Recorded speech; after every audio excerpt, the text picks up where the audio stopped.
Huy! Tara at samahan niyo na naman ako sa isang masayang kaganapan ngayong araw.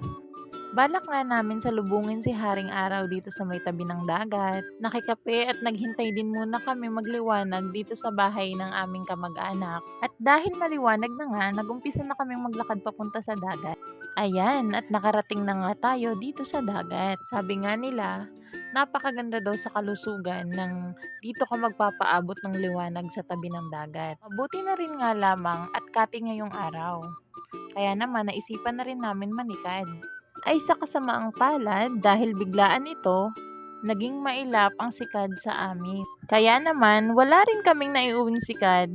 Dahil balatan ang marami ngayon, tumulong na rin kami sa pangunguha. Dahil isa ito sa ikinabubuhay nila dito. Alam nyo ba na isa din pala ito sa ginagawang chicharon? O 'di ba? Hindi ko yan alam, ngayon ko lang nalaman. Tapos, ayan, naglakad-lakad na rin kami. Hanggang sa may nakita kaming starfish, o 'di ba? Hindi rin naman kami nabigo. Aba, ay hindi kami papayag na walang maiuuwi kahit isa.